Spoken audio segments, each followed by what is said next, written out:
Sir பொதுவாவே பரணி நட்சத்திரம் அப்படின்னு சொல்லி எடுக்கும் பொழுது, ஒவ்வொரு நட்சத்திரத்திற்கும் ஒரு பழமொழி இருக்கு. பரணி நட்சத்திரத்த குறிக்கும்போது, பரணியில பொறந்தவங்க தரணி ஆளுவாங்கன்னு சொல்லி சொல்லுவாங்க. தரணி ஆளுவாங்களா சார்? ஆழ்வார்கள். அது எப்படி எங்க ஆள்றாங்கங்கிறத நான் இந்த பதிவில பாதியில சொல்றேன். இந்த பரணி நட்சத்திரம் சுக்கிரனுடைய நட்சத்திரம். இந்த சுக்கிரனுடைய நட்சத்திரம் மேஷ ராசி மண்டலத்தில் முழு நட்சத்திரமாக இருக்கிறது. இது மனுஷ கணம்.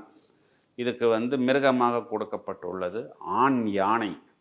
இப்போ தீஸ் பீப்புள் ஆர் பேசிக்கலி ஒரு மாதிரி சார்மிங்காகவும் ரொம்ப அட்வென்ச்சரஸாகவும் ரொம்பவும் சுறுசுறுப்பாகவும் ஹைலி எனர்ஜெட்டிக்காகவும் இருக்கக்கூடிய நபர்கள். ஏன் அப்படின்னா நட்சத்திராதிபதி சுக்கிரன்.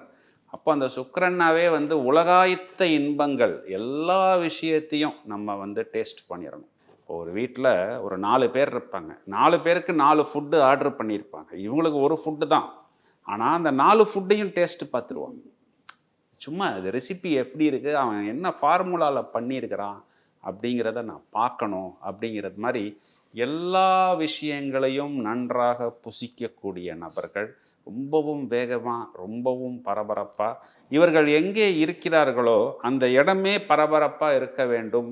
எல்லாரையும் நாம் கவர வேண்டும், எல்லாரையும் அட்ராக்ட் பண்ண வேண்டும். நம்மளுடைய ப்ரெசன்ஸ் ஷுட் பி ஃபெல்ட் அப்படிங்கிற மாதிரி ஒரு போக்கு பொதுவாகவே பரணி நட்சத்திரக்காரர்களிடம் இருக்கும்.